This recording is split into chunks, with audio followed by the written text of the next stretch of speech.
प्रणिता बोरसे, आपण पाहत आहात जय महाराष्ट्र। बुलेटिनच्या सुरुवातीला महत्त्वाची बातमी। ठाकरे गटाचे खासदार संजय राऊत शिवतीर्थावर गेले। ठाकरे गट आणि मनसेच्या वचननाम्यापूर्वी राऊतांची राज ठाकरे यांच्यासोबत ही चर्चा। तर ही चर्चा सुरू आहे वचननामा ठाकरे बंधूंचा। शिवसेना ठाकरे गट, मनसे आणि राष्ट्रवादी शरद पवार गटाचा आज प्रकाशित होणार आहे आणि त्याआधी संजय राऊत शिवतीर्थावर। अधिक माहिती या संदर्भात घेणार आहोत। आमचे प्रतिनिधी मनोज दयाळकर सध्या आपल्यासोबत जोडले गेले आहे। मनोज, संजय राऊत शिवतीर्थावर पोहोचलेले आहे, नेमक्या काय चर्चा होत आहेत, काही माहिती? नक्कीच प्रणिता, आपण बघितलं महानगरपालिकेची निवडणूक आता 14 दिवसांवरती उरलेली आहे, 11 दिवसांवरती उरलेली आहे आणि त्यामध्ये आता बघितलं या ठिकाणी प्रचाराचा वेग हा वाढलेला आहे आणि त्यामध्ये ठाकरे बंधू हे देखील या ठिकाणी आता प्रचाराला सुरुवात करणार आणि त्या अगोदर आज ठाकरे बंधूंचा वचननामा हा जाहीर केला जाणार आणि त्या वचननामाकडे आपण बघितलं सर्व सत्ताधारी आणि सगळं मुंबईकर याचं संपूर्ण लक्ष या ठिकाणी लागलेलं आहे। काय विकासाची कामं घेऊन हे या ठिकाणी वचननामा जाहीर करणार आहेत त्याकडे आता सर्वांचं लक्ष लागलेलं आहे आणि यासाठी आपण बघितलं उद्धव ठाकरे गटाचे नेते संजय राऊत हे देखील शिवतीर्थ म्हणजे राज ठाकरे यांच्या निवासस्थानी आलेले होते आणि तिकडे त्यांनी राज ठाकरेंची भेट सुद्धा घेतलेली आहे आणि दोघांमध्ये अर्धा तासापेक्षा जास्त चर्चा देखील झालेली आहे आणि त्यानंतर संजय राऊत हे शिवतीर्थावरून निघालेले आहेत आणि आपण बघता 1 वाजता शिवसेना भवन येथे दोन्ही ठाकरे बंधूंच्या उपस्थितीमध्ये जाहीरनामा हा आपण बघतो त्याचा उद्घाटन केलं जाणार आहे जाहीरनाम्याचं आणि त्यासाठी आपण बघतो राज ठाकरे हे 20 वर्षानंतर शिवसेना भवन या ठिकाणी जाणार आहेत आणि त्या ठिकाणी आपण बघतो वचननामा हा जाहीर करणार आहे। त्यामुळे आता सगळ्यांचं लक्ष लागलेलं आहे ते म्हणजे वचननाम्याकडे आणि या दोघांची उद्या महत्त्वाची सभा देखील पार पडणार आहे। विक्रोळी 90 फीट रोड येथे आपण बघतो ही सभा देखील दोन्ही ठाकरेंची पार पडणार आहे। त्यामुळे या दोन्ही ठाकरे बंधूंची तोफ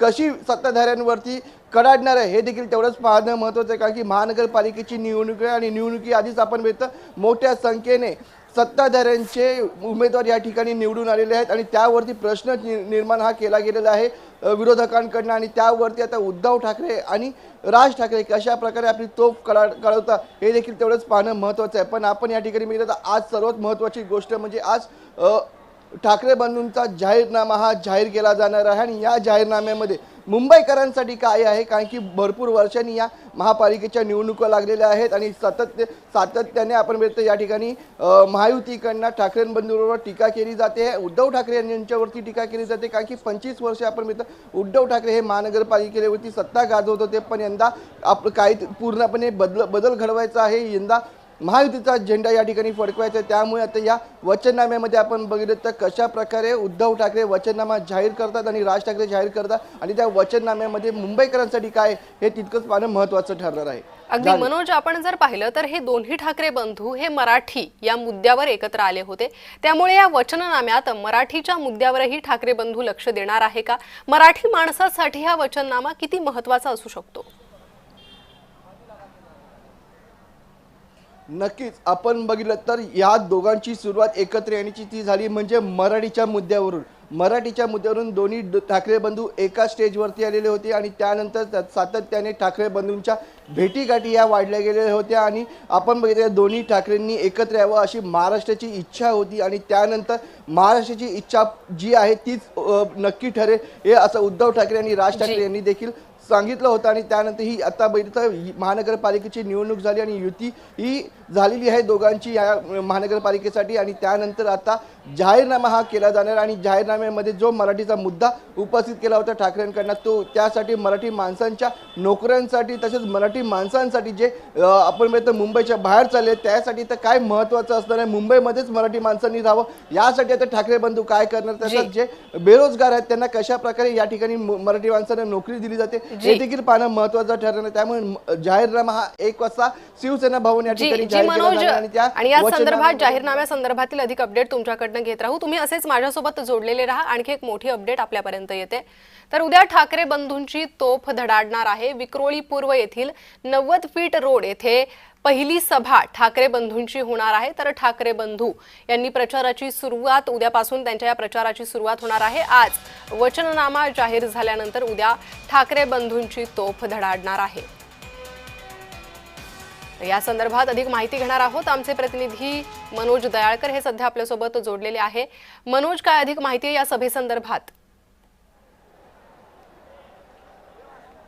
नक्कीच आपण बघितलं तर 14 दिवस महापालिकेच्या निवडणुकीसाठी लागलेले आहेत आणि यासाठी ठाकरे बंधू हे दोन्ही आता प्रचाराच्या मैदानामध्ये उतरले आहेत. दोन्ही ठाकरे बंधूंची पहिली जाहीर सभा ही विक्रोळी पूर्व येथील 90 फीट रोड येथे पार पडणार आहे आणि या जाहीर सभेतून कशा प्रकारे सत्ताधाऱ्यांवरती टीका केली जाते, सत्ताधाऱ्यांना बोललं जाते हे देखील पाहणं महत्त्वाचं ठरणार आहे. त्यामुळे राज ठाकरेंचं भाषण आणि उद्धव ठाकरे यांचं भाषण कशा प्रकारे या असणार आहे महापालिकेच्या निवडणुकीसाठी, कारण की दोन्ही नेते आपण बघितलं तर मराठीच्या मुद्द्यावरून एकत्र आलेले होते आणि मराठी माणसांच्या साठी काय हे लोक पवित्र घेऊन या ठिकाणी येतात आणि कशा प्रकारे भाषण करतात, कारण की सातत्याने या ठिकाणी सत्ताधारी आणि भाजपकडनं टीका केली जाते, महायुतीकडनं टीका केली जाते आहे. कारण की दोन्ही ठाकरेंच्या उद्धव ठाकरे यांच्या 25 वर्ष हातामध्ये महापालिका होती आणि त्यामुळे या ठिकाणी बदल घडवून आणायचा आहे.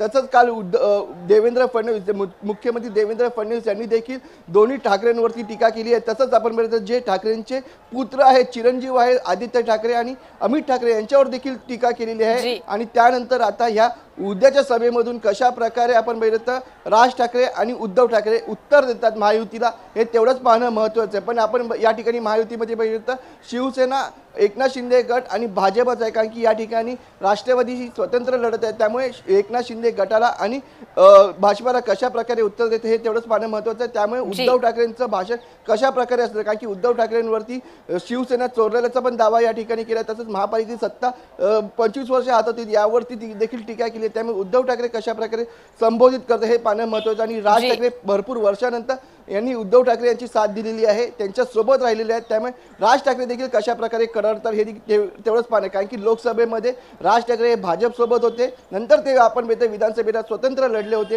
पण यंदा आता महापालिकेची निवडणूक आहे आणि त्यामध्ये एकत्र झाले आहेत आणि त्यावरून कशा प्रकारे उत्तर देतात महायुतीला हे तेवढंच पाहणं महत्त्वाचं आहे. अगदी मनोज, आणि त्याचमुळे या सभेवर आपलं लक्ष लागून राहिलेलं आहे.